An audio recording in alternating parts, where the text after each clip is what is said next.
আজ বারুইপুরে ফের কর্মসূচি শুভেন্দু অধিকারীর। বারুইপুর পুলিশ সুপারের দফতরের বাইরে প্রতিবাদ বিক্ষোভ কর্মসূচি বিজেপির। গতকাল বিক্ষোভ কর্মসূচির অনুমতি দেয় কলকাতা হাইকোর্ট। বিচারপতি তীর্থঙ্কর ঘোষ পুলিশের উদ্দেশ্যে বলেন, অভিযোগ আছে, কিছু করুন। আইন শৃঙ্খলা পরিস্থিতি হাতের বাইরে চলে যেতে দেওয়া যায় না। আপনারা জানেন, গত 19শে মার্চ বারুইপুরে বিজেপির কর্মসূচি ঘিরে একেবারে ধুন্ধুমার পরিস্থিতি তৈরি হয়েছিল। সেদিনই সেখানে দাঁড়িয়ে শুভেন্দু অধিকারী বলেন যে তিনি আক্রান্ত হয়েছেন, তার প্রাণহানির আশঙ্কা রয়েছে এবং গাড়ি থেকে নামলে তার প্রাণহানি হতে পারত, এমনটাই আশঙ্কা করেছেন তিনি, দাবি করেছিলেন এবং বলেছিলেন যে পুলিশকে দেখে নেবেন। আজকে এসপি অফিস ঘেরাও অভিযান শুভেন্দু অধিকারী।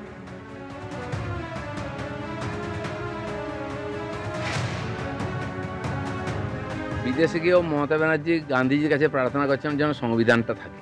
পশ্চিমবাংলায় কি সংবিধান আছে? যে কোনো সংস্থাকে ধার্মিক ও দুর্গাপূজার জন্য কোর্টে যেতে হয় পারমিশনের জন্য। বিজেপি তো যাই, তো কোর্টে যদি গিয়ে পারমিশন নিয়ে আসতে হয়, তাহলে পুলিশ প্রশাসন এই নিকম্মাগুলো কী জন্য আছে? নপুংসক পুলিশ, যাদের ক্ষমতা নেই একটা ডিসিশন নেওয়ার, একটা সুরক্ষা দেওয়ার। মমতা ব্যানার্জি কি সব ডিসিশন নেবেন? থানার পুলিশ কী করবে সেটা মমতা ব্যানার্জি বলে দেবেন। থানার পুলিশের কাছে পারমিশন বলে এসপির কাছে যান, তো তুমি চাকরি ছাড়ো না। এরকম অযোগ্য লোকগুলো কেন রেখেছে? পুলিশ প্রশাসন যাতে এখানে সুষ্ঠুভাবে সব কার্যক্রম হয় তার দেখার দায়িত্ব। সেই জন্য তাকে আমরা ইনফর্ম করি, যারা এই প্রোগ্রাম আছে আপনারা দেখুন যাতে অসুবিধা না হয় কারো। তো তারা আটকাবার জন্য পুলিশ আছে নাকি? তার জন্য কোর্টে যেতে হয়। তাহলে সরকারটাকে লোক এত খরচা করে কেন চয়ন করেছে, কেন নির্বাচিত করে? পদত্যাগ করা উচিত। আর আমার মনে হয় সেই জন্য 26 পর্যন্ত লোক অপেক্ষা করছে এর বিসর্জন দেবে। চিনার পার্কে আসল কেন্দ্রীয় বাহিনী নকল আয়কর অভিযানে টাকা গয়না নিয়ে পালানোর অভিযোগ। ঘটনায় ধৃত ইন্সপেক্টর পদমর্যাদার অফিসার সহ 5 সিআইএসএফ জওয়ান সাসপেন্ড করা হয়েছে তাদেরকে।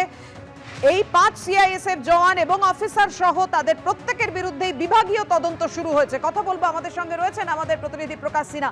প্রকাশ, আরতি সিং অর্থাৎ অভিযোগকারিনী সৎমা, তাকেও পুলিশ গ্রেফতার করেছে, কিন্তু কেন? যোগসূত্র কি? লুটের মাস্টারমাইন্ড কে? কিভাবে গোটা পরিকল্পনা? দেখো, তোমাকে বলে দিই পাপিয়া, একদিকে যেমন বিধাননগর থানার পুলিশের আধিকারিকরা তারা কিন্তু তদন্ত শুরু করেছেন এবং মাস্টারমাইন্ড কে সেটা কিন্তু খুঁজে বার করার চেষ্টা। অন্যদিকে আমরা দেখলাম গতকালই কিন্তু সিআইএসএফ এর উচ্চপদস্থ আধিকারিকরা তারা বাগুইহাটি থানায় গিয়েছিলেন এবং সেখানে গিয়ে অফিসারদের সঙ্গে তারা কথা বলেছিলেন। এবং আজকে যেটা জানা যাচ্ছে, যে 5 জন সিআইএসএফ এর ইন্সপেক্টর পদমর্যাদা অফিসার এবং জওয়ানদের গ্রেফতার করা হয়েছে এবং যাদের বিরুদ্ধে অভিযোগ যে তারা কিন্তু একটা নকল যে আইটি রেড হয়েছিল, ফেক রেড, সেখানে কিন্তু তারা অংশগ্রহণ করেছিল, তাদের কিন্তু ইতিমধ্যেই সাসপেন্ড করা হয়েছে। এবং সিএসএফ এর অফিসাররা যেটা জানাচ্ছেন যে তাদের বিরুদ্ধে ডিপার্টমেন্টাল ইনকোয়ারি ইতিমধ্যেই শুরু হয়েছে।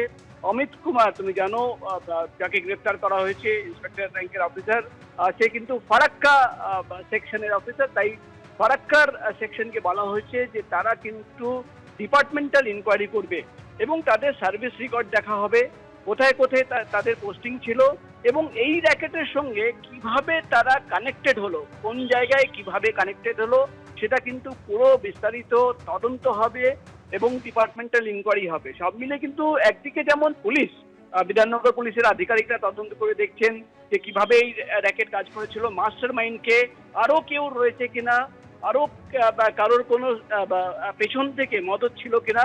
অন্যদিকে সিআইএসএফ এর আধিকারিকরাও কিন্তু নিজেদের ইন্টারনাল যে তদন্ত, সেই তদন্ত শুরু করে দিয়েছেন এবং ইতিমধ্যেই 5 জনকে সাসপেন্ড করা হয়েছে, এমনই খবর আমরা সিআইএসএফ সূত্র মারফত জানতে পারছি। পাপিয়া, ধন্যবাদ তোমায়।